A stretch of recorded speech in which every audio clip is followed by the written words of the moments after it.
Hola, hola. Bueno. Bienvenidos a todos y todas a esto que va a ser la presentación del Centro de Estudios Derecho al Futuro. Señor Intendente de la Ciudad de La Plata, Julio Alac.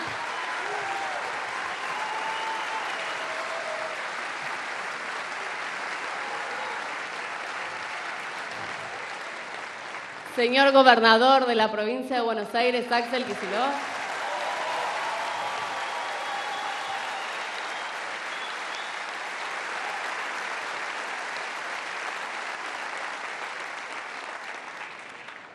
Carly Bianco, Agustín Simone, Pablo Seriani, que son parte de este equipo.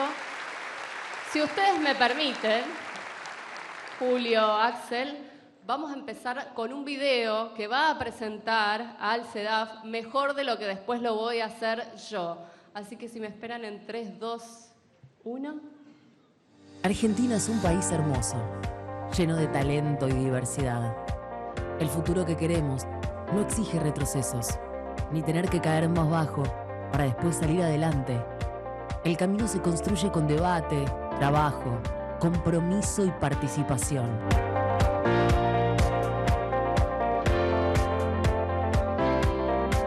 El Centro de Estudios Derecho al Futuro nace como un espacio dedicado a la investigación, el diseño de políticas públicas, el desarrollo y gestión de proyectos y el monitoreo constante de la realidad económica, productiva y social de nuestro país.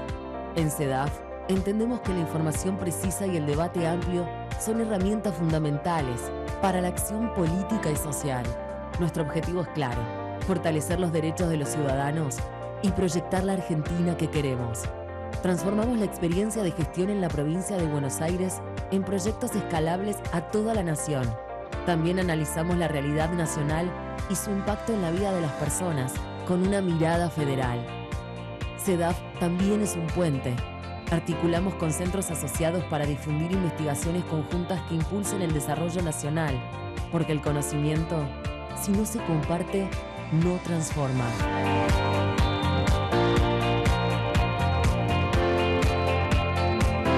Estamos convencidos que el rigor técnico solo tiene sentido si nace del compromiso con el otro. Alcanzar un país integrado, justo, libre y con igualdad no es posible sin reflexión y trabajo colectivo. El derecho al futuro se construye con datos, formación técnica y una visión federal. Invitamos a todos y a todas a sumarse a este recorrido y caminar juntos hacia el país que soñamos.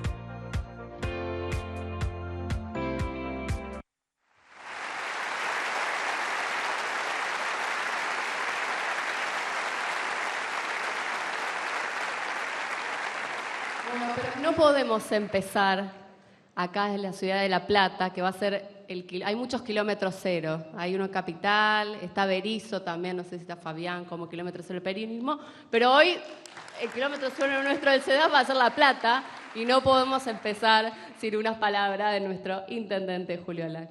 Bueno, buenas tardes a todos y a todas.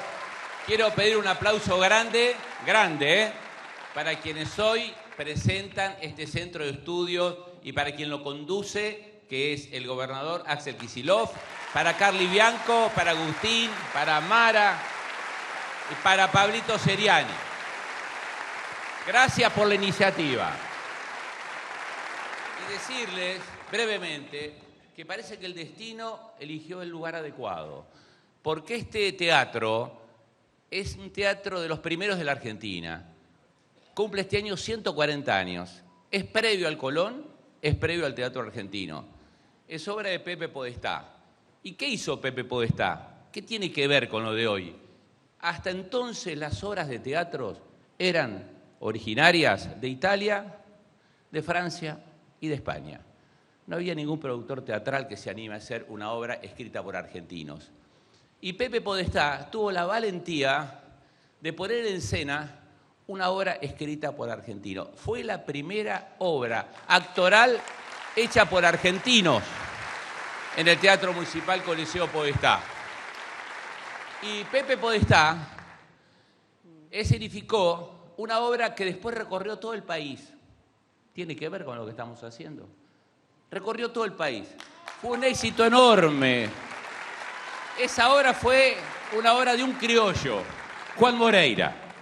Juan Moreira tuvo tanto éxito entre los argentinos que no hubo provincia donde no le pidieron a Pepe que la lleve. Arrasó culturalmente.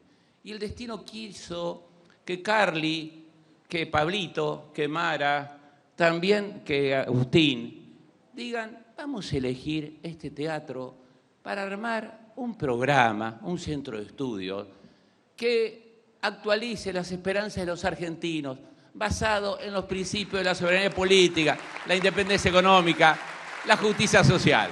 Y que ese programa lo lleve adelante en toda la Argentina, como buen criollo, para que en la Argentina dejemos de estar con la escuela austríaca, Axel se dice austríaca, no sé cuánto, austríaca, o principios del liberalismo europeo o norteamericano. Dejemos de tener un gobierno que recite lenguas extrañas y que venga un candidato a presidente para que lleve lenguas criollas a toda la Argentina, y ese candidato a presidente se llama Axel Kicillof.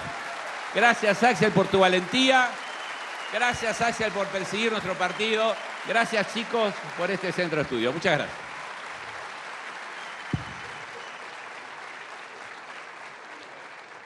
Muchísimas gracias, Julio, y aprovecho para agradecer a todo el equipo del teatro, a todos los miembros del ceremonial que nos dieron una mano enorme, a todos nuestros equipos que nos ayudaron por voluntad.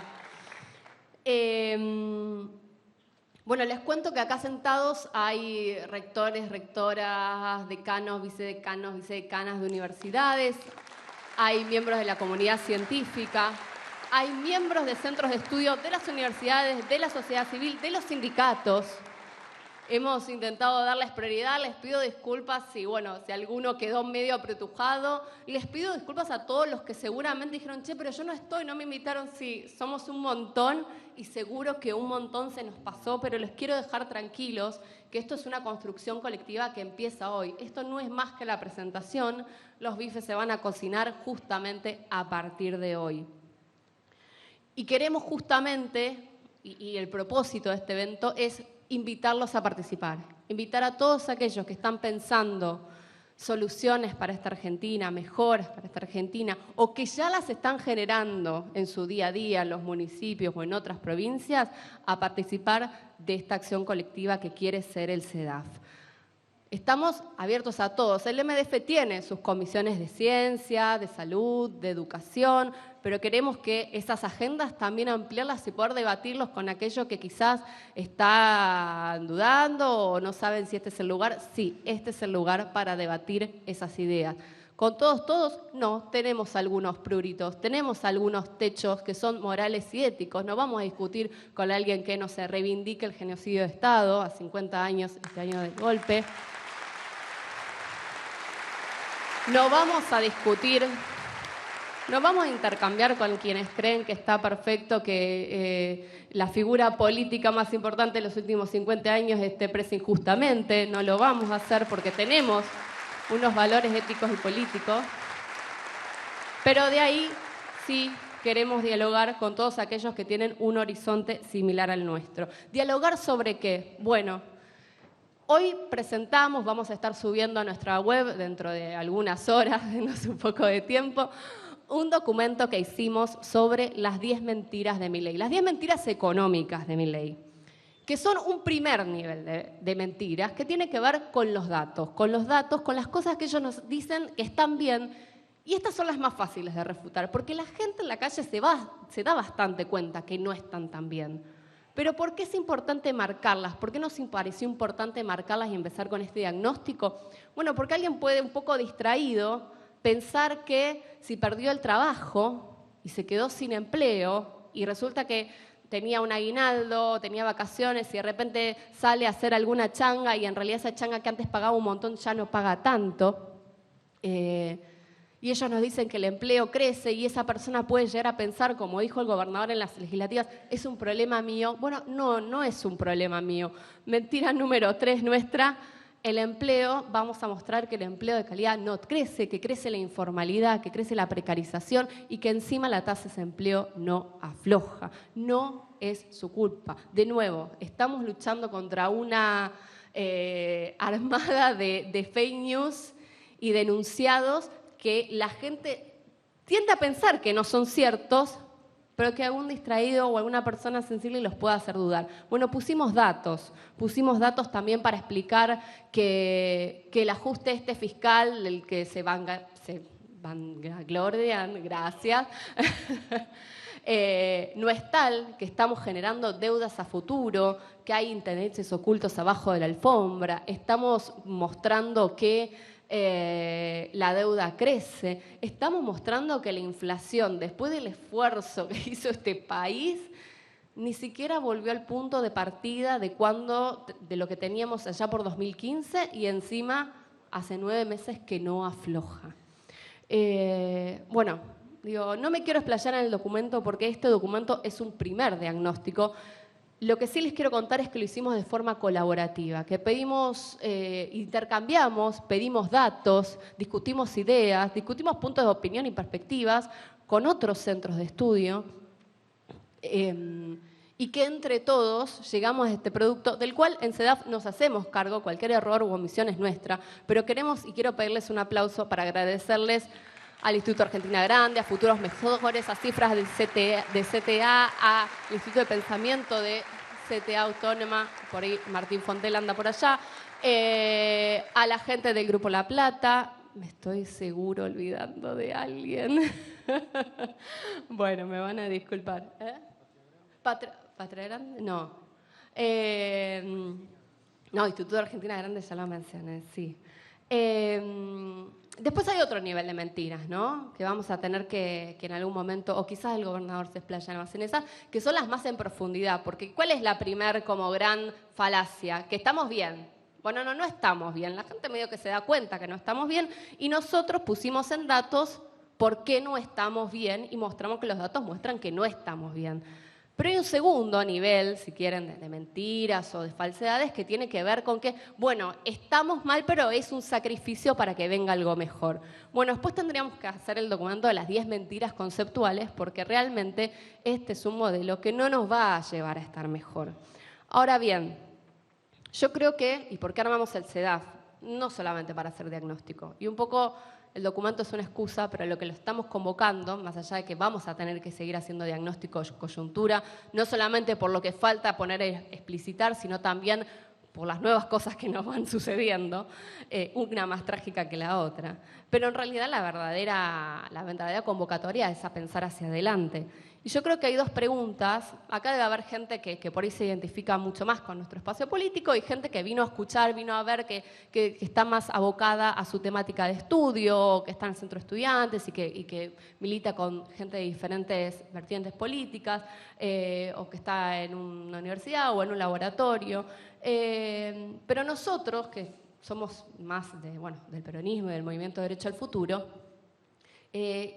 claramente creo que nuestra militancia, nuestra gente, nos está pidiendo que respondamos dos grandes preguntas. ¿Qué hay que hacer? O sea, lo de Milei está mal. Bueno, ¿qué hay que hacer? ¿Qué hay que hacer para que Argentina esté mejor? Esa es la primera pregunta. Y la segunda pregunta, que nos toca a los que hemos estado en gestiones de gobierno, es ¿y por qué no lo hicieron antes? ¿No? Bueno, yo tengo la respuesta para las dos. Les voy a sorprender. La primera, ¿qué hay que hacer? Bueno, a eso los convocamos. Porque no es que nadie está pensando... Primero nos tenemos que plantear las preguntas, ¿no? No es que nadie se está planteando las preguntas que se plantea la sociedad. Y digo, no sé, a mí se me ocurre trabajo porque estuve mucho en trabajo, pero... qué sé yo, los chicos se preguntan, ¿me va a reemplazar la IA? ¿Qué pasa cuando mi jefe es un algoritmo? Y los estudiosos también se preguntan eso. Y también tenemos que hacernos las preguntas que nadie se hace, ¿no? Con esto yo digo, bueno, yo puedo pensar si hay que modificar la ley de contrato de trabajo para contemplar cuando la relación está mediada por un algoritmo, pero también me parece que estaría bueno preguntarnos quién es el dueño de ese algoritmo y quién se lleva las ganancias de ese algoritmo. Y pasan todas las actividades. Uno se pregunta, no sé, por ejemplo, lo veo a Dani Goyan, en salud. El sistema de salud tiene un montón de problemas, lo sabemos. Digo, el que tiene una obra social, y también ahí están los compañeros del sindicato que la sufren todo el tiempo con sus obras sociales y con las prepagas también. Uno sabe que no se saca el turno para el médico. Te mandan a operar, vas a pedir el turno, te dicen que te hagan los estudios previos. Cuando conseguiste el turno para los estudios previos y te lo hiciste, se te venció la orden del médico de cabecera y tenés que volver a pedir. Y así pasa el tiempo y así no alcanza y decís, ¿por qué? Si yo estoy aportando, porque el sistema de salud requiere soluciones que están empezando a ser, están hace tiempo empezando a ser pensadas y ejecutadas. ¿Qué es lo que hay que hacer? ¿Qué es lo que hay que hacer en educación? ¿Cuáles son las preguntas que hay que hacerse? ¿Qué hay que hacerse? ¿Cómo hacemos para que los chicos se sostengan en la escuela y aprendan más? Y detrás de esas preguntas, seguro, lo miro a Alberto Leoni, hay muchísimas otras preguntitas ahí que hacernos. ¿Qué hacemos en seguridad? Ahora está el debate, nos metieron así de prepo esta ley con mucho marketing, y yo estoy segura que la pregunta en la calle tiene que ver con qué hacemos con los chicos, aunque la estadística diga que no son tantos, son casos muy graves. Entonces, ¿qué hacemos con estos chicos cuando cometen un delito muy grave o muy violento? Bueno, en la provincia de Buenos Aires, por ejemplo, ya hay medidas para combatir eso, pero también la pregunta que se hace, que ya se hacen quienes están trabajando en seguridad, es ¿cómo lo impido? ¿Cómo lo prevengo?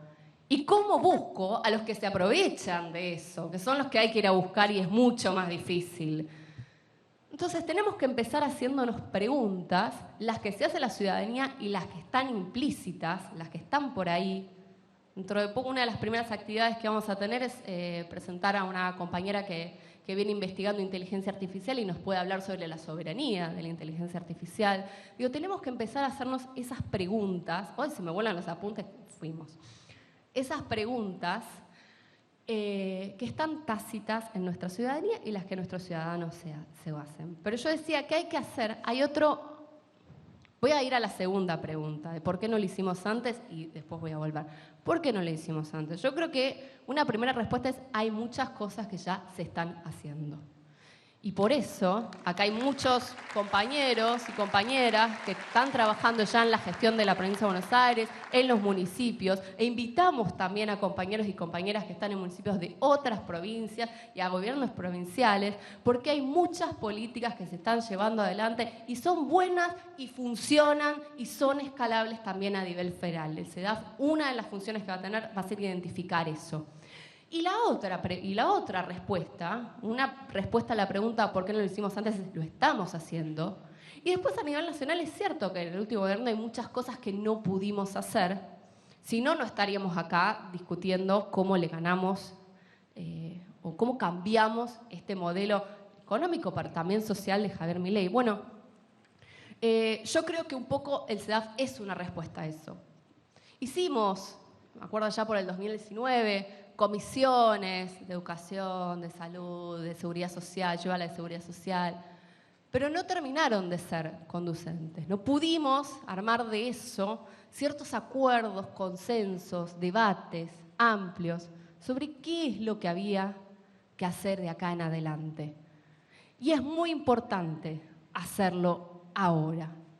No podemos, nos pasó que en algunas áreas nos quedamos en la inacción. A mí me pasó, como ministra de Trabajo, que por no poder acordar con el organismo de tal nacional o con el organismo de tal o con tal provincia, las políticas que generamos acá en la provincia de Buenos Aires por ahí no se replicaban y terminaban siendo inefectivas o cayendo en una nota muy linda y una palmada que me hacían otros trabajadores, me decían qué bueno que está, pero no lográbamos cambiar la realidad efectiva. Para eso hay que organizarse y hay que discutir antes, porque después la gestión te come vivo, la macro te come vivo y estamos resolviendo los problemas del día a día. Para eso es el CEDAF y es absolutamente, de nuevo, voy a decirlo, colectivo. No vamos a trabajar con la comisión de tal, va a haber temáticas seguramente, sino que vamos a intentar trabajar, para contarles un poco cómo le estamos pensando, con preguntas concretas. Esto, bueno, ¿cómo hacemos para que los chicos tengan más días de clases, se sostengan en la escuela y generen más comunidad entre la escuela y la familia? ¿Cómo hacemos para unificar, para mejorar la coordinación de los actores de salud y que podamos obtener mejores precios frente a grandes concentrados? ¿Cómo hacemos para trabajar con estas nuevas formas de intermediación laboral que en realidad donde claramente sigue habiendo un poderoso y otros subordinados? ¿Cómo hacemos? Y son 4 preguntas que a mí me guían, pueden ser más, que es de qué vamos a vivir los argentinos, qué vamos a producir, en qué vamos a trabajar. Es mucho más amplia que decir si metemos plata en el litio o en tal cosa, sino es empezar a pensar también en cómo incorporamos la tecnología al mundo del trabajo, al mundo de la producción, a las pymes. ¿Cómo queremos vivir? Porque podemos pensar un modelo productivo que sea, no sé, en base a salarios bajos y sacrificio, donde no haya una comunidad, donde no haya escuela pública, donde no haya salud pública, que es un poco lo que nos proponen. Y me parece que no es esa la manera en que queremos vivir. ¿Cómo vamos? ¿De qué vamos a vivir y cómo queremos vivir esa vida?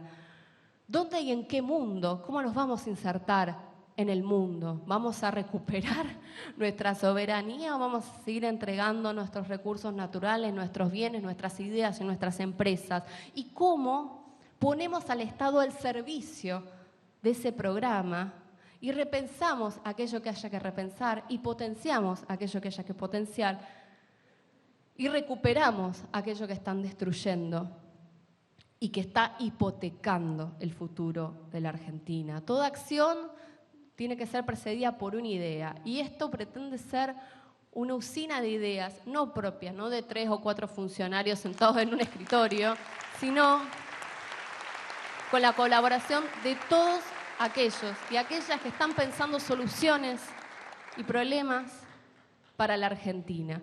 Esa es la invitación que les hacemos hoy en esta presentación del CEDAF.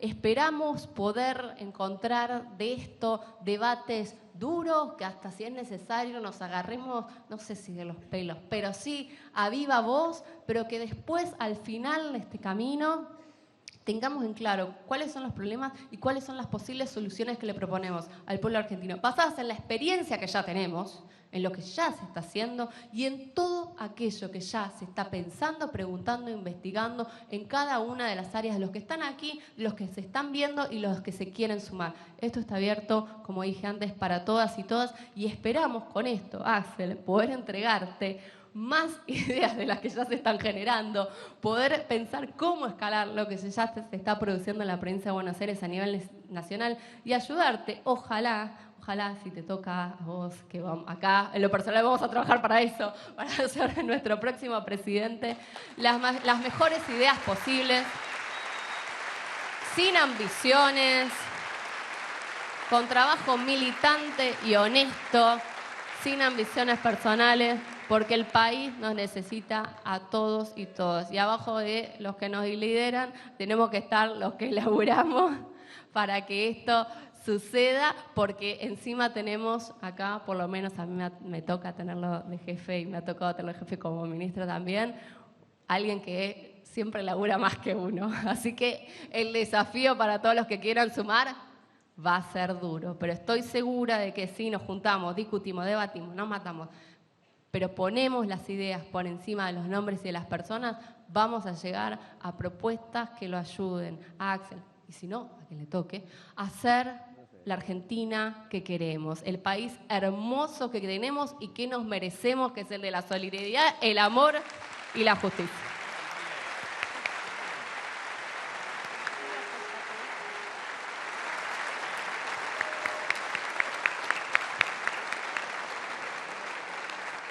Y ahora sí, lo escuchamos, señor.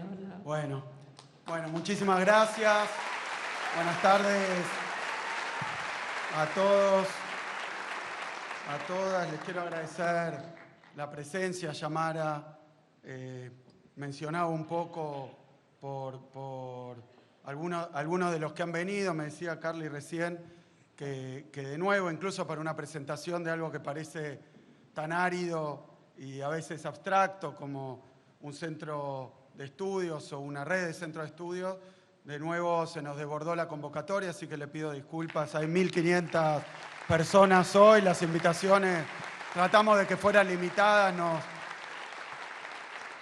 tuvimos problemas por eso y así todo se acercaron hoy, bueno, intendentes, intendentas, por supuesto rectores, rectoras, investigadores, decanos, dirigentes sindicales, bueno, los ministros, que muchas gracias por estar acá, y obviamente investigadores, centros de estudio o representantes de centros de estudios, artistas, y bueno, una convocatoria que a mí me parece muy auspiciosa para el lanzamiento que estamos haciendo hoy.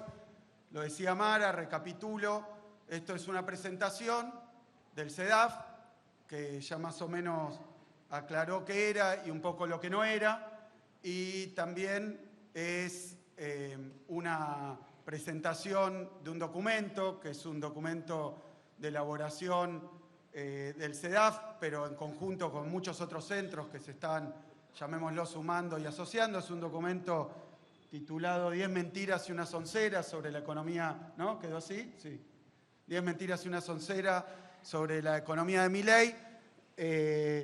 Y por último es una convocatoria, y por último, pero en realidad principalmente se trata esto de una convocatoria, un punto de arranque, un comienzo de una tarea que también, como marcaba Mara, en realidad no pretende empezar de cero, ahora después me voy a referir a eso, pero voy a empezar hablando del documento, ¿no? El documento que va a estar en poquito tiempo disponible en la web de CEDAF, ¿no? Ya.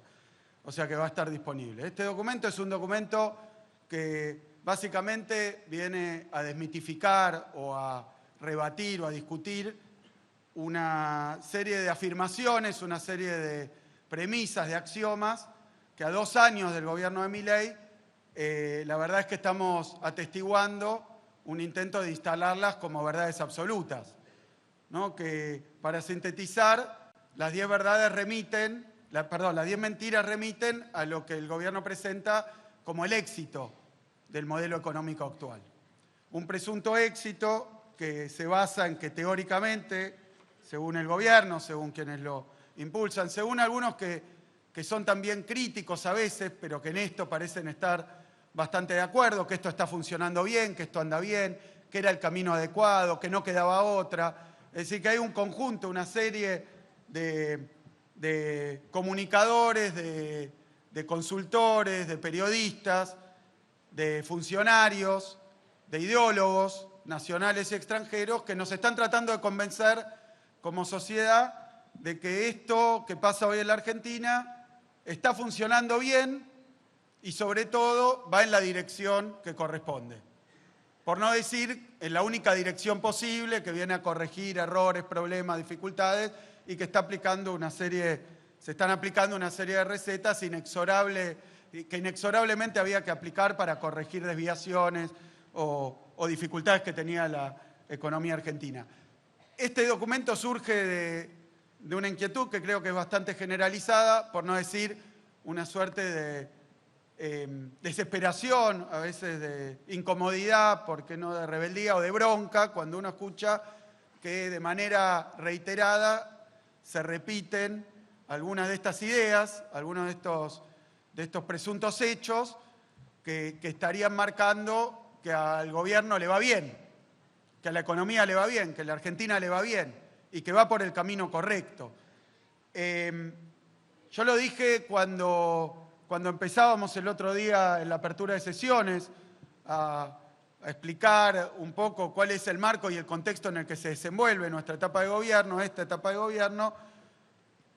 Yo decía, para sintetizar, que la macro, vieron que hablan de cómo le va a la micro, cómo le va a la macro, bueno, que la macro está mal y la micro está horrible. Que esto es un poco la pequeña sintética caracterización de lo que está pasando hoy. Y sin embargo, por eso hablaba de esta suerte de paradoja, sin embargo, incluso muchos que critican al gobierno sí parecen coincidir con su política económica y festejar estos presuntos logros. Quiero decir que estamos con este pequeño documento, están intentando rebatir y enfrentar una corriente de opinión que creo yo que hoy creo yo que hoy es la corriente de opinión dominante, que es el pensamiento estándar, por lo menos a nivel de medios de comunicación, comunicadores y casi diría centros de estudio también, que la mayoría por lo menos de la ortodoxia en la Argentina, no quiero decir de la derecha, porque incluso algunos partidos que pretenden no ser de derecha coinciden con este diagnóstico y con la orientación general. Esas mentiras son, uno, que la economía crece. El documento en esto creo que tiene varias virtudes.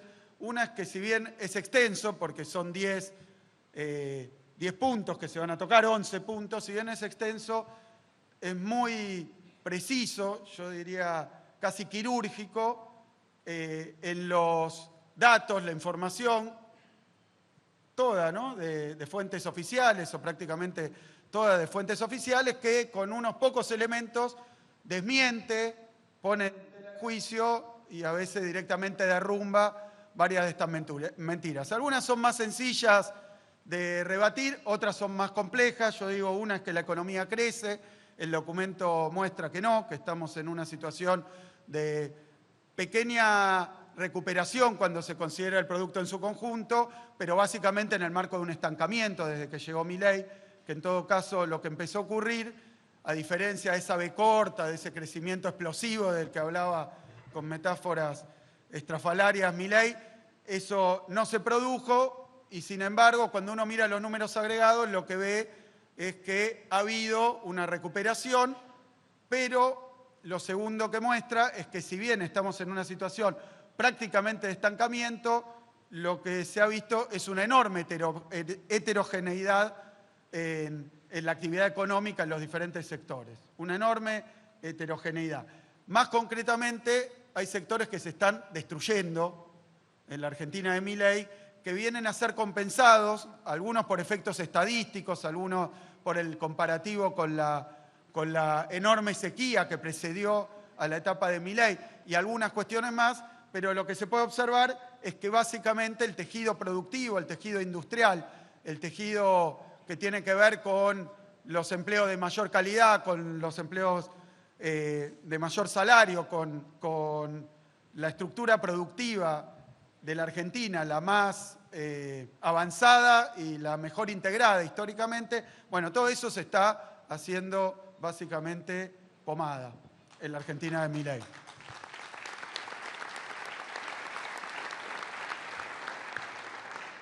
Consumo destruido, construcción destruida, industria,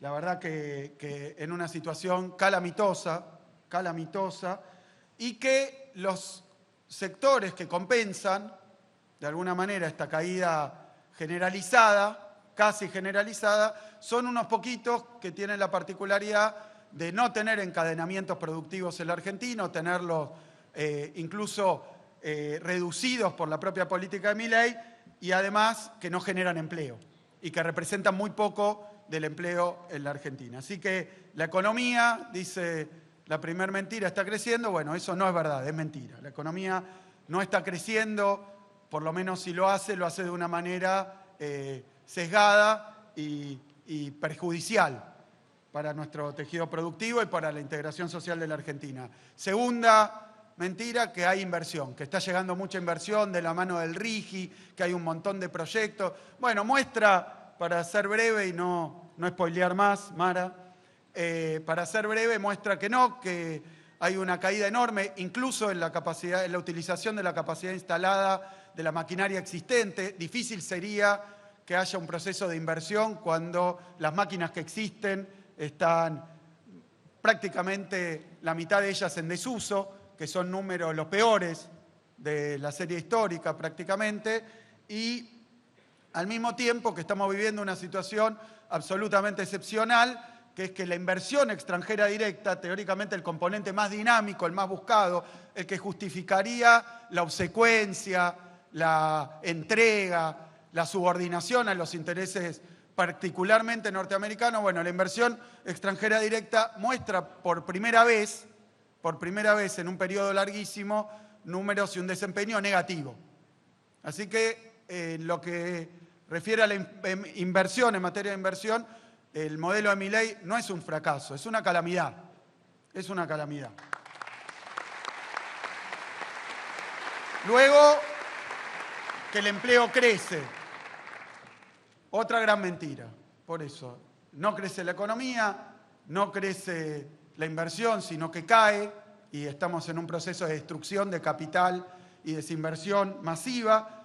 No hay tampoco un crecimiento del empleo. En todo caso, lo que hay es un cambio en la anatomía, en la naturaleza, en la fisonomía del trabajo en la Argentina. Lo que se está viendo es una destrucción también masiva, sistemática de empleo formal, o sea, el que tiene mayor cobertura en materia de derechos. Acá nos acompañan los dirigentes tanto de la CTA como de la CGT.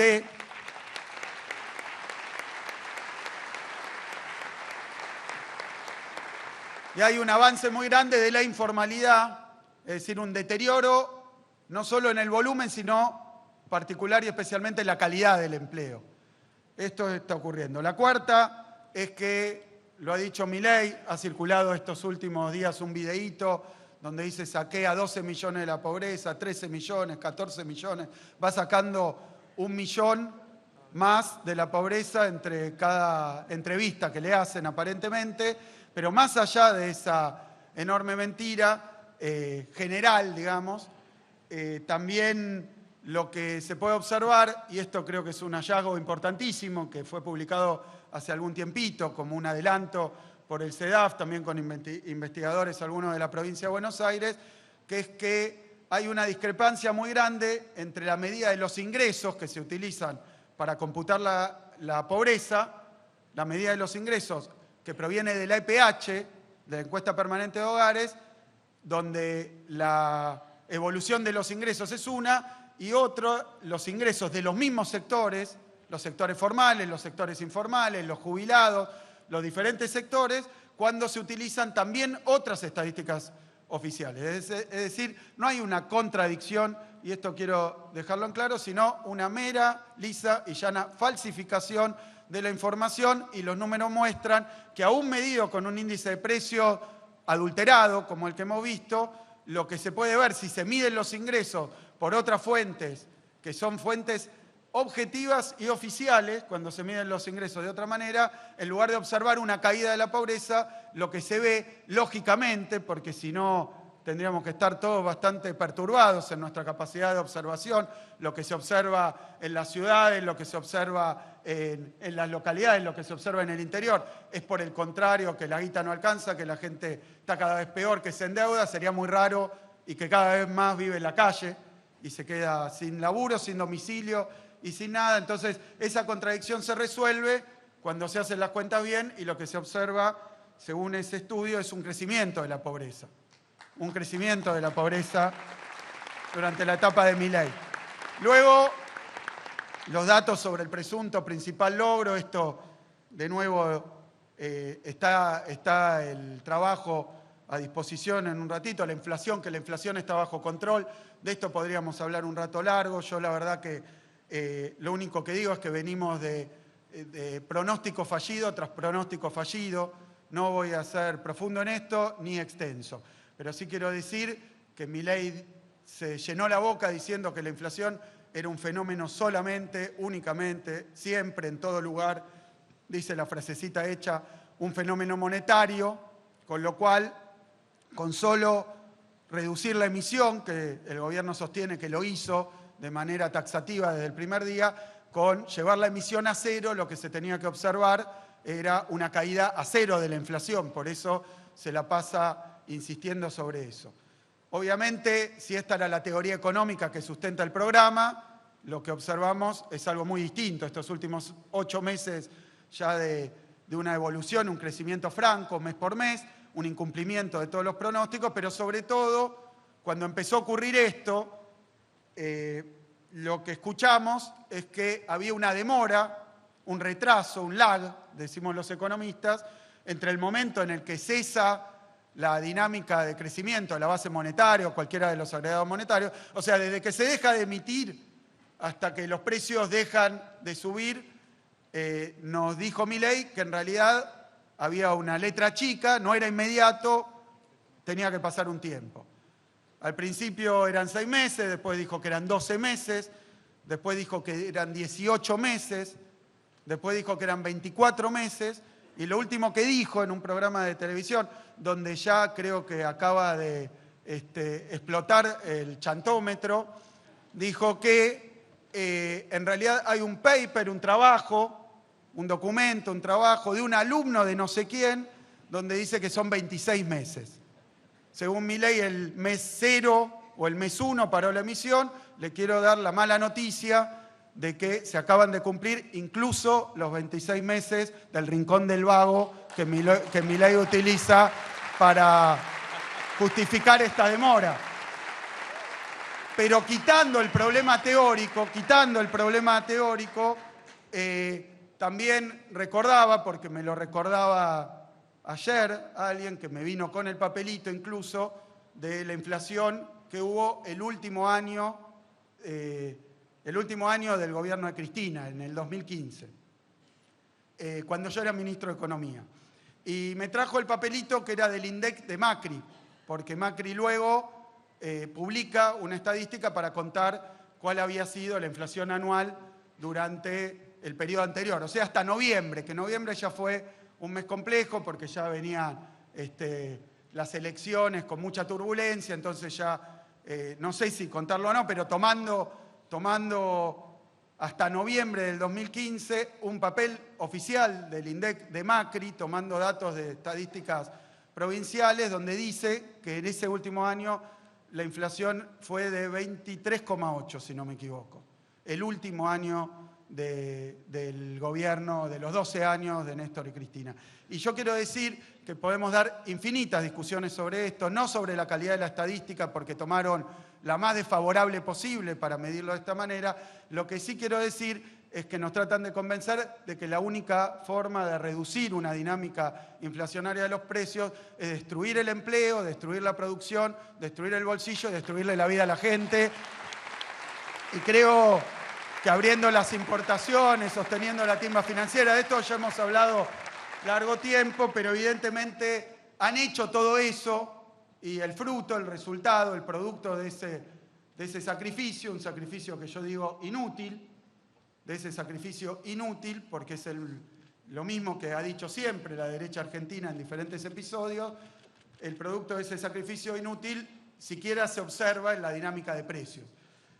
Luego, salarios, se supone la sexta mentira es que el salario está creciendo, que estamos en un momento de recuperación fuerte salarial. Acá lo que se puede ver cuando se observa salario privado, público nacional, público provincial, salario en la construcción, salario en la educación, particularmente en la educación universitaria para los científicos, salario, el rubro que uno quiera, medido aún por la inflación que originó la renuncia del anterior director del INDEC, ¿cómo se llama? Digamos, de la Baña. Aún con esos números, la verdad es que la dinámica salarial es la que vemos todos, no es la que dice el gobierno. Así que los salarios no están creciendo. Luego el superávit, nos dicen que hay un superávit histórico, que es un superávit que se ha logrado mejorando, ¿no? Recortando gastos innecesarios o lujosos o dispendiosos del Estado. Lo que se ve también es que ese superávit cuenta, y acá creo que hay una novedad interesante, se ha dicho por varios lugares, pero es original de este trabajo, se hace una cuenta, varios lo han hecho, pero me parece que está muy bien expuesto. Se hace una cuenta donde se computan los intereses de la deuda, que están hoy escondidos, camuflados, maquillados, los intereses de la deuda pública, porque van capitalizando, por lo tanto es un tema técnico, no vencen los intereses mensualmente, sino que capitalizan como dinámica de los bonos, por lo tanto pareciera que no hay un gasto de intereses, sino que se acumulan dentro de la deuda de capital. Pero es una maniobra estrictamente contable, financiera o de exposición. Cuando uno observa los números fiscales contando los intereses que se van devengando y no se tienen en cuenta, la verdad es que los números dan muy distintos. Creo que está dando un 4,1 de déficit, lo que nos presentan como superávit. Y después algo, de nuevo breve, sobre el modo, el método para obtener estos resultados fiscales. El método ha consistido en reducir partidas que tienen que ver con obras públicas, con transferencia a las provincias, con haberes de los jubilados, con transferencias a las universidades, al sistema de salud. Ha sido un recorte, la verdad que feroz, sobre partidas imprescindibles. Y digo esto también porque hoy la Corte Suprema de Justicia citó a la provincia de Buenos Aires para discutir la deuda que tiene el gobierno nacional, o más bien el robo, la extracción, el hurto del gobierno nacional de recursos que le corresponden a la provincia. Hoy estuvimos hablando de el fondo para la compensación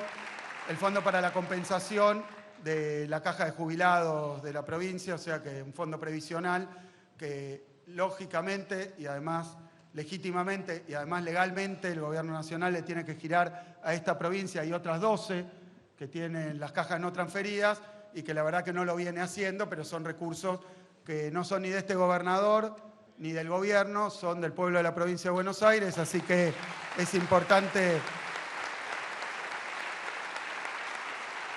señalar, lo digo de otra manera, que es un superávit trucho, absolutamente trucho, generado escondiendo intereses, o sea, costos financieros, y al mismo tiempo quitando recursos que van a generar, tarde o temprano, resultados desfavorables para el gobierno nacional, porque es ilegal sustraerlo. Y esto sin hablar de lo que le quita a sectores sociales, a sectores educativos, a sectores de la ciencia, de la cultura, que simplemente generan un costo, yo no quiero hablar de deuda, un costo social, histórico, que es inconmensurable, ¿no? Así que la destrucción de capacidades del Estado, hay algún estudio acá sobre los efectos del desfinanciamiento de la obra pública, particularmente de la obra vial, sin considerar la cuestión de los accidentes, hablando simplemente del deterioro de las rutas y de nuestro sistema vial y el costo adicional que va a tener ponerlo de nuevo en valor. Hay un cálculo, no sé si es estrictamente, pero acá hay una cantidad de años, Cato, como 5 años por cada año en donde se suspende el mantenimiento que requiere para poder recuperar el sistema vial. Esto creo que es importante marcarlo. Luego, sobre la deuda, el gobierno miente, dice que está reduciendo la deuda argentina, hace un cálculo sobre la base del vínculo, de la relación, bueno, el cociente entre la deuda computada en dólares, que es una deuda exigible en dólares, un pasivo en dólares, contra el PBI en dólares, con un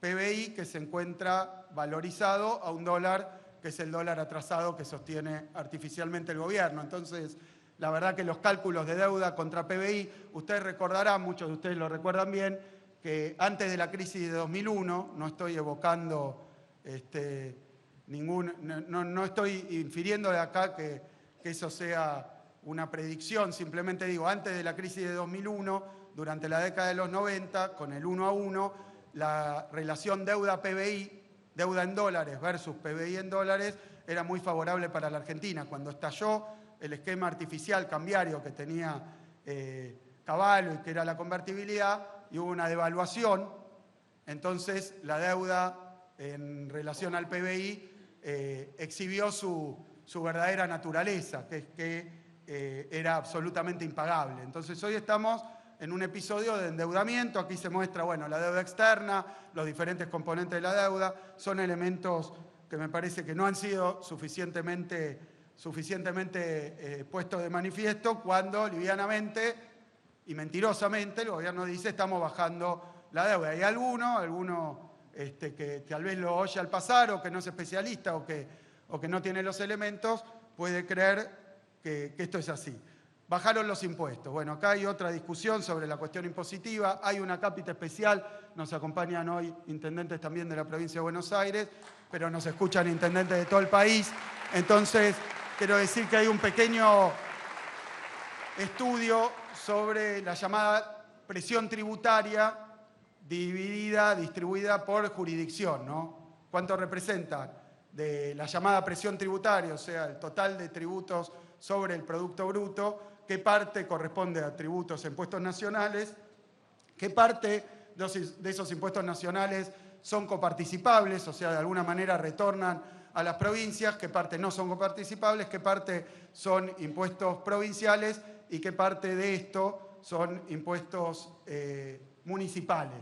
Lo que quiero decir, y empiezo por acá, no voy a extenderme porque ahora va a aparecer la publicación, es que los impuestos, el peso sobre el Producto Bruto interno de los impuestos municipales se encuentra, dependiendo la medición, incluso una distribución provincial, pero así, a grosso modo, no supera el 1% de la presión impositiva. Lo quiero decir de nuevo, basta de ponerse a perseguir a quienes tienen que atender y dar respuesta a la crisis que está originando el programa económico del Gobierno Nacional, porque cuando la gente se queda sin laburo, no puede pagar el alquiler, necesita remedios o alimentos, ¿a dónde va? Al gobierno municipal o al gobierno provincial. Entonces yo creo que acá hay una importante mentira que desarticular, así que bajamos los impuestos, entra dentro como la novena mentira,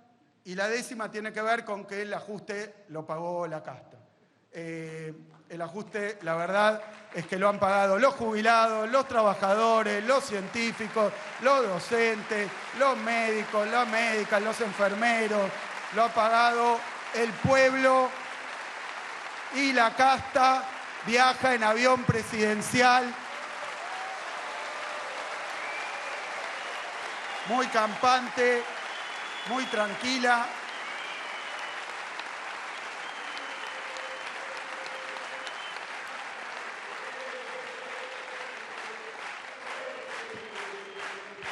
Por eso, y para terminar con esto,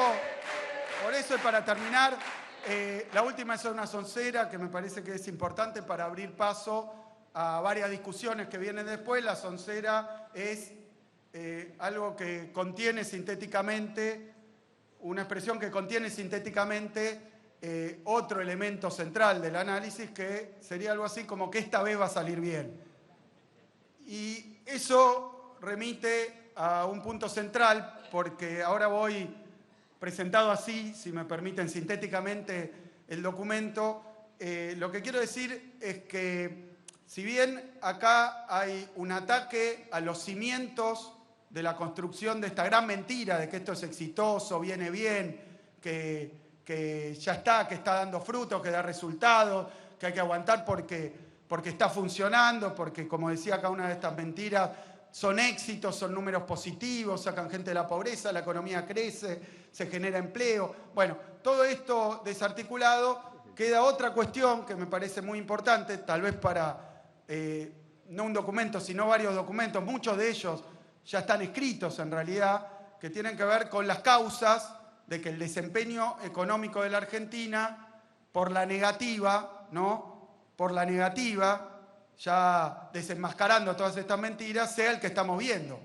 ¿Por qué va mal? ¿Por qué la macro va mal y la micro va peor? Y bueno, ahí creo que hay una discusión también muy importante, de raíz histórica, de raíz de teoría y programas económicos comparados, que lo que permite ver es que en realidad la batería de medidas, el programa económico del gobierno de Milei no es en su esencia ni liberal, libertario, ni austríaco, ni anarcocapitalista. La verdad es que están aplicando una batería de políticas económicas que se llevaron adelante, un plan, un programa que con, por supuesto, matices, particularidades de diverso tipo, por su velocidad, por su profundidad, incluso por algunas de las medidas, pero participa de la familia de programas económicos neoliberales, de derecha, como quieran llamarlo, que se aplicaron varias veces en la Argentina, se aplicaron con Martínez de Oz, se aplicaron nuevamente en los 90, se aplicaron durante el gobierno de Macri, se vuelven a aplicar prácticamente con el mismo staff, con el mismo equipo durante el gobierno de Milei. Y esto remite a otra cuestión que no es simplemente el diagnóstico, sino las causas del fracaso de este programa económico, que no es lo mismo.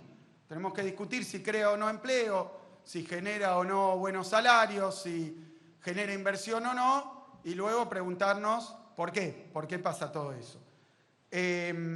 Ahí me parece que hay un elemento importante, que tiene que ver con otra cosa, otra cuestión de la que hablaba Mara. Estos programas económicos, si bien hay especificidades del experimento, la experiencia esta de Milei, estos programas económicos vienen siempre acompañados de una retórica también similar. Yo no me canso de repetirlo porque quienes piensan que de pronto con Milei vinieron ideas nuevas, novedosas o modernas o traídas, digamos, de una coyuntura nueva, de pronto se encuentran con las mismas explicaciones, los mismos latiguillos, ¿no? Lo vimos durante el gobierno de Macri, cuando se empezaba a ver, como se observa ahora, que la economía no arranca, que la situación es cada vez peor, empiezan con la luz al final del túnel, con el segundo semestre, con los brotes verdes. ¿Se acuerdan?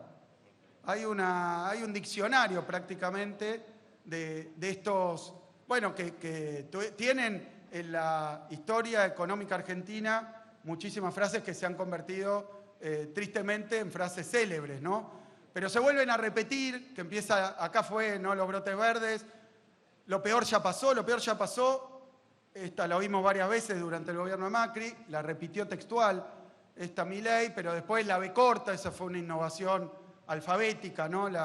¿Cuál letra era la que iba a expresar una recuperación? Si iba a ser W, B corta. Bueno, lo que estamos viendo es que nada de eso pasa, ese es un elemento, ese es un componente, y luego el del sacrificio y la culpa. Lo mencionaba Mara y me parece que este documento tiene como subtexto esa cuestión, si bien apunta también a las causas, ¿por qué pasa esto?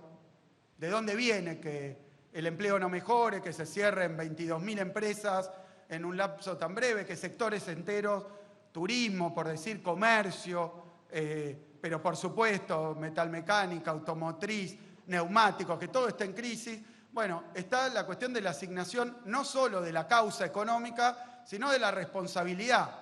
Y ahí hay una cuestión central. Hay una cuestión central que para mí es como la contracara de estas mentiras, que es culpabilizar a la víctima.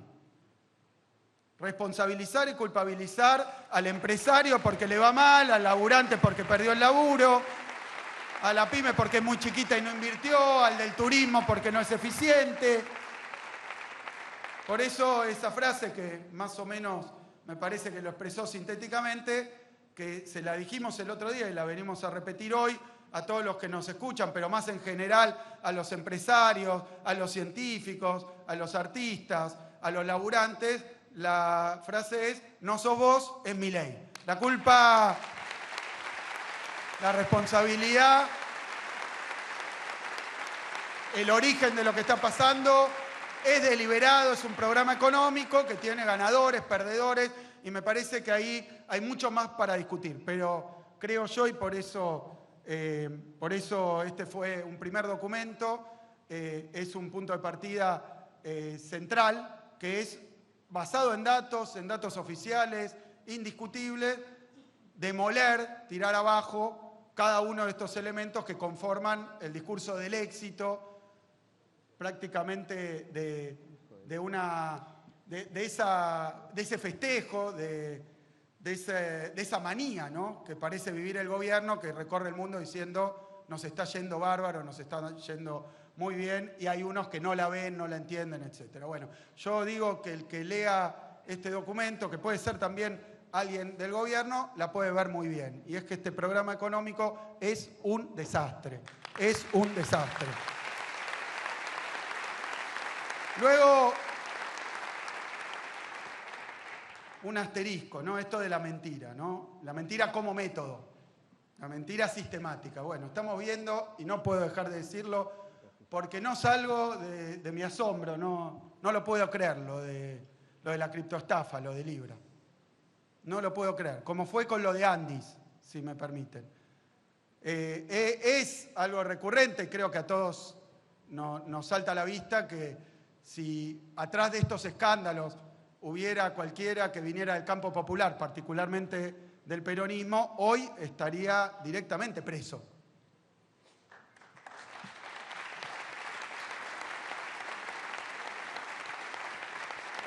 Porque la verdad es que estamos observando que hay una batería de mentiras deliberadas. En el caso particular de Libra, digo esto muy brevemente porque estoy atónito, ¿no? Nos vamos enterando, no que parece que llamó, sino que llamó, que hablaron, que en el lanzamiento, que después, que en la bajada, que antes, que hay contratos firmados.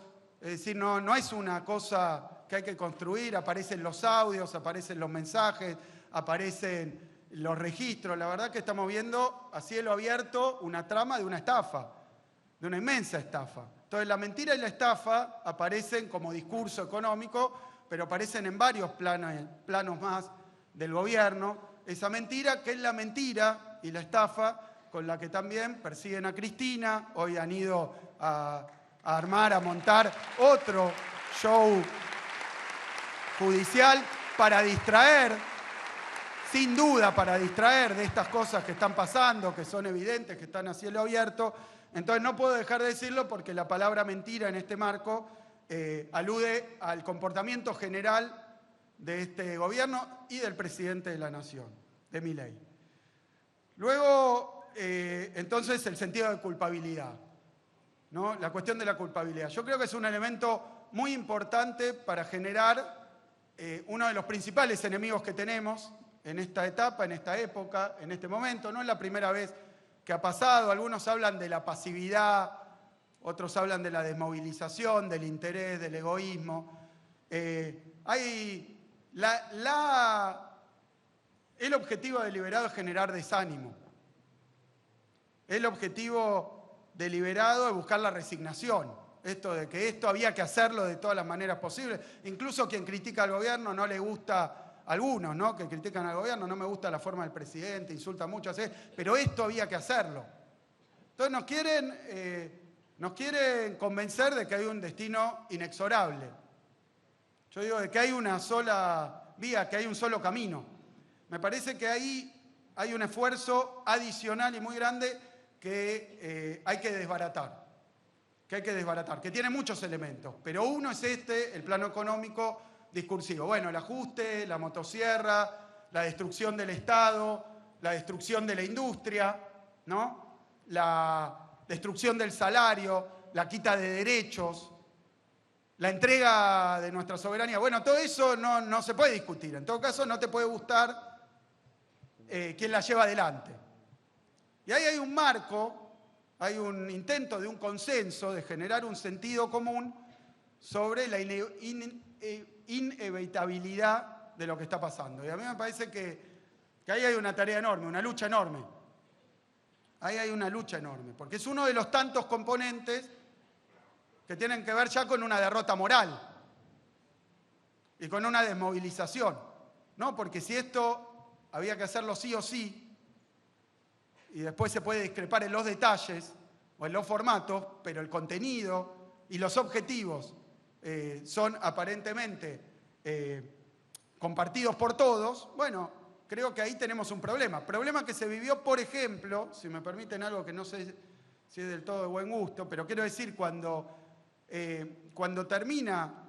gana De la Rúa después de la experiencia de Menem, cuando gana De la Rúa, fíjense que había una discusión sobre la forma, sobre el desparpajo, sobre la corrupción, sobre varias cuestiones, pero el programa económico era intocable, a punto tal que cambia el gobierno y se sostiene incluso el artífice del programa económico. Ese es un riesgo enorme, que uno puede pensar que es un riesgo que uno quiere poner sobre la mesa desde el punto de vista analítico, desde el punto de vista conceptual, o desde el punto de vista incluso anímico, o de la voluntad. Es mucho más que eso. Es mucho más que eso. Me parece que hay que dar esa discusión sobre que esto que está pasando no es lo que había que hacer sí o sí, no era forzoso, no había que aplicarlo de manera mecánica y automática, no es producto de lo que pasó, incluso de las cosas que se hicieron mal, no había que hacer esto no era obligatorio. Esto no era obligatorio. Me parece que si no lo discutimos, el problema, para mí, desde mi punto de vista, es gravísimo. Si no logramos convencer a la mayoría de que esto que está pasando hoy no es el destino único, exclusivo y forzado de la Argentina, vamos a estar en problemas en el futuro. Vamos a estar en enormes problemas en el futuro.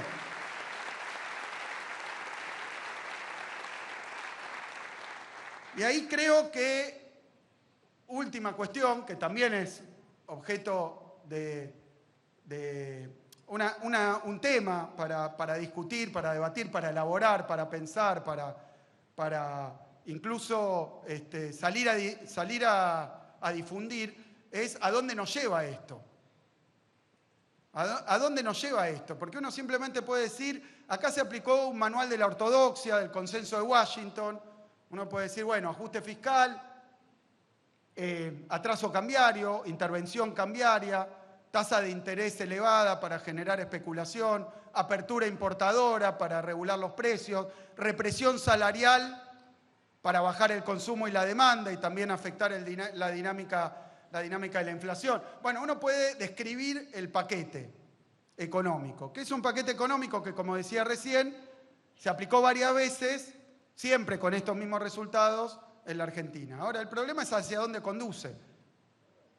¿Qué país moldea y qué país posibilita, habilita o simplemente obliga a tener la aplicación de un programa económico como de estas decisiones económicas, a las que le agrego decisiones económicas, geopolíticas, decisiones también sobre administrativas? Bueno, ¿a dónde conduce? Ya lo hemos dicho, pero creo que hay que discutirlo más, hay que difundirlo más y hay que ponerlo en el centro de la discusión. Yo dije, es un país primarizado, es un país precarizado, es un país dependiente, es un país sin sectores medios, sin clase media, es un país sin universidad, sin ciencia propia, es un país sin soberanía. Pero esa discusión sobre hacia dónde nos lleva esto, creo también que es central y es producto o resultado, va a tener que ser resultado de una discusión, una elaboración posterior, pero uno de los elementos centrales en el debate. Yo decía, ¿cuáles son las causas de esto, pero cuáles son las consecuencias? ¿Hacia dónde se va si se aplica esto? Creo que hoy, en esa discusión, pequeña nota al pie, a diferencia de otros momentos donde se aplicó un programa similar, por ejemplo en los 70, por ejemplo en los 90, a diferencia de otras circunstancias donde se aplicaron medidas muy parecidas, creo que en este caso particular, en esta situación, en esta coyuntura, que también es materia de discusión, de análisis, de investigación, pero en esta coyuntura mundial, en esta etapa del mundo, para colmo, el programa que está aplicando Milei es absolutamente anacrónico. Yo dije el otro día, me parece que a alguno le gustó, es un corso a contramano. Es un corso a contramano. Decirle a la Argentina que lo que hay que hacer es abrir la economía, rematar las industrias nacionales, entregar trabajo nacional contra trabajo extranjero. Bueno, va en la vereda opuesta de la discusión que se está dando, incluso del tipo de políticas que en la etapa actual están siendo habilitadas, discutidas y pensadas a escala internacional. Había otros momentos donde aplicar este programa era ir a favor de la corriente, ¿no? Cuando era el fin de la historia, el fin de las ideologías, el consenso de Washington, el recetario para los países en vía de desarrollo, subdesarrollados, dependientes, periféricos, emergentes. Bueno, tenía que aplicar este paquete. Con este paquete iban a llegar ahí. Bueno, hoy todo eso está en discusión. No hay país del mundo, del planeta, más allá del grado de desarrollo y la geografía, que no esté pensando en cómo crear trabajo nacional, trabajo propio, cómo sostener la industria propia, la producción nacional, cómo ubicarse estratégicamente dentro de un mundo que cambia, dónde ir, cómo ponerse, con quién asociarse. Todo el mundo lo está discutiendo y a nosotros nos tocó el presidente más ignorante que nos podía tocar.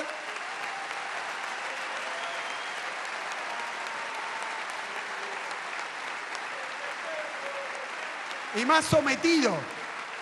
Porque digo, uno ve el panorama mundial, ve los cambios geopolíticos, sobre los que no voy a hablar ahora, pero ve los cambios geopolíticos, ve la reestructuración, ve las dudas, que vamos a una guerra fría, a dos bloques, una nueva hegemonía. Todo el mundo observa que el mundo está cambiando aceleradamente, que hay una transición, que hay un realineamiento, que hay una reubicación, que hay una discusión sobre regiones, que Estados Unidos empieza a cambiar y empieza a hablar, bueno, en su estrategia de seguridad, empieza a hablar de cambiar sus vínculos geopolíticos y militares en base a objetivos nuevos, porque los anteriores, los de la Guerra Fría, los de la Segunda Posguerra, están perimidos, no va más, lo dice oficialmente el Estado norteamericano. Entonces uno dice, tenemos un tablero que está en movimiento, tenemos una situación dinámica, aparecen realidades nuevas, hay novedades por todos lados, vemos que los países van probando, van tanteando, se van asociando de una manera o de otra. Y contamos con un gobierno, el gobierno de Milei, que yo decía, además tiene una enorme pereza intelectual. Lo que ha decidido es simplemente seguir instrucciones directas del gobierno norteamericano. Renunciando siquiera a justificarlo. Es un poco como lo que está pasando en Estados Unidos con el conflicto en Irán. Ni explican bien. Y es una enorme discusión. Bueno, acá, ¿por qué nos convendría? ¿Para qué? Y esto está asociado con el diagnóstico. Porque ¿por qué nos convendría? Porque están dando bien, porque va bien, porque el Tesoro norteamericano puso tanta guita, porque nos bancan, porque... Bueno, pero la verdad es que creo que estamos observando una situación internacional que exige un esfuerzo intelectual, un esfuerzo incluso, creo yo, sectorial, ¿no? De las asociaciones, de recabar con cada elemento económico cuáles son sus desafíos, cuáles son sus posibilidades, cuáles son sus asociaciones, qué ventajas tenemos, qué fortaleza, qué problemas tenemos, por dónde... Bueno, todo eso en un momento donde el mundo está en transición, en movimiento y resolviendo probablemente alineamientos y tomando determinaciones que van a afectar durante muchísimo tiempo. Acá tenemos un gobierno que entrega nuestros recursos naturales, que le ha puesto una latita de venta a la industria nacional, que deja entrar importaciones y deteriora empleo de calidad, que rifa o pretende rifar nuestro capital científico, tecnológico, nuestro capital cultural, nuestro capital artístico. Es lo peor para hacer en este mundo y en esta coyuntura. Es lo peor para hacer. Entonces, realmente me parece a mí que hay una necesidad enorme y también hay una demanda enorme. Yo hablaba de lo de el desánimo, el desencuentro, la desmovilización. Bueno, eso es una verdad, si me permiten, relativa, porque cada vez que convocamos a la militancia, cada vez que convocamos a la dirigencia, cada vez que convocamos a los sectores, cada vez que convocamos a los universitarios, a los científicos, a los artistas, cada vez que convocamos a la sociedad, a los jubilados, cada vez que los convocamos a participar, a discutir y a militar, vienen. O sea que acá creo que lo que hay que hacer es romper esa situación de inercia, de parálisis, y no dejarse invadir por ese virus del desánimo que nos quiere hacer creer que, bueno, que ya está jugado el partido y que va para determinado lado. Incluso que incluye vaivenes anímicos, ¿no? Porque el gobierno dice, las encuestas dicen, después dicen lo contrario, ahora sí podemos, ahora no podemos. Yo los invito a dejar de mirar las encuestas, a dejar de mirar las columnas de opinión de los diarios, a ir a mirar al barrio, a la fábrica, a la escuela, a los claustros, a los institutos, a los centros, ir a buscar dónde está ese potencial, esa capacidad que tiene el campo popular, que tiene el peronismo, que bueno, que hay que despertar. Así que esto, dos cositas más y termino. La primera tiene que ver con que es una convocatoria, lo dijo Mara. Esto no pretende ser un centro tradicional, se llama CEDAF, tiene estudios, pero pretende ser una red que sea abierta, que sea participativa, que no subordine y funda todas las identidades en una sola. No pretendemos hacer algo monolítico, vertical, pretendemos hacer si ustedes me permiten, porque parece tomado también de otras áreas, pero pretendemos hacer una red, un movimiento de centros, de estudios, de investigadores, de intelectuales, de militantes, que se pongan a pensar, que se pongan a discutir, que se pongan a reflexionar, y eso lleva un nombre, un paraguas, que es el CEDAF. Pero por eso Mara enumeraba diferentes centros que quieren participar. Ninguno de ellos va a disolver su pertenencia, su identidad, ninguno de ellos tiene que renunciar a algo, sino que se trata de sumar. Y esto no es contra ninguno de los otros polos, centros o grupos que existen, sino un intento de aportar. Tiene que ser abierto, tiene que ser participativo y es fundamental, y este es un desafío de esta etapa, específicamente de esta etapa, tiene que ser federal. Es una invitación a que en todos los rincones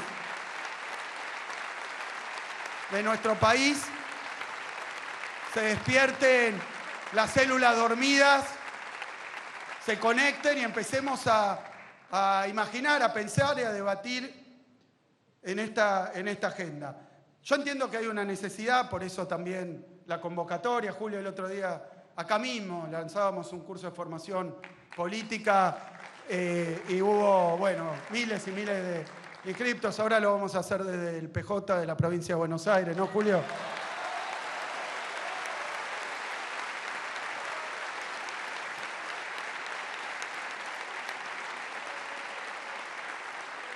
Y no es solo una convocatoria a escribir papers, a pensar, creo que es mucho más amplia, es una convocatoria en el mejor sentido a militar, a hacer política, eso implica no encerrarse, achicarse, sino todo el tiempo estar ampliando, expandiendo, animarse a ir a debatir, a discutir, animarse a incluso ser rechazado, ser insultado, no importa. Yo lo que digo es que uno tiene que estar dispuesto a pelear por lo que piensa, no nos vamos a asustar porque alguien nos diga alguna barbaridad o nos grabe con una camarita. Así que creo que hay que salir para afuera y producir para adentro. Y las grandes preguntas tienen que ver con el qué hacer, que decía Mara, ¿no? Las grandes preguntas tienen que ver con cómo rompemos este proyecto que nos proponen de sectores transnacionalizados, capital intensivo, con un Estado debilitado, sin capacidades de integración, con crecimiento concentrado, que no produce trabajo de calidad, que no produce movilidad, que no produce integración territorial. Y eso implica una discusión muy profunda, muy seria. Creo que esa discusión hay que invitar con las exclusiones que hacía Mara, pero a todo el mundo y a todos los sectores. Hay quienes no piensan igual y piensan incluso muy distinto, que participaron incluso de experiencias fallidas anteriores a esta de esto mismo y han hecho un saldo y un balance. Hay otros sectores que observan horrorizados lo que está pasando a nivel nacional y que entonces tal vez, como con esto de que no es por amor, pero bueno, que sea por lo que sea, pero invitémoslos a participar y a discutir.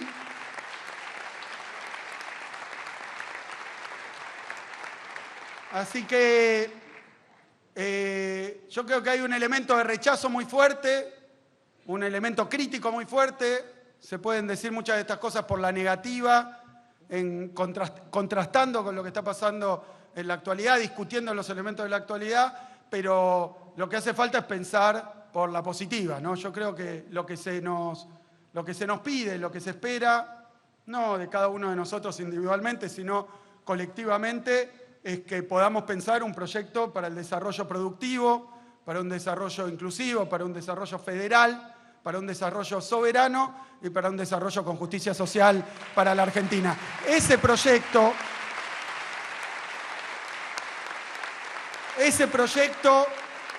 del que no declamamos exclusividad, pero ese proyecto hoy tiene un nuevo instrumento, que es un instrumento para pensar la Argentina del futuro y para construir esa Argentina y ese futuro entre todos y todas. Muchas gracias. Muchas gracias.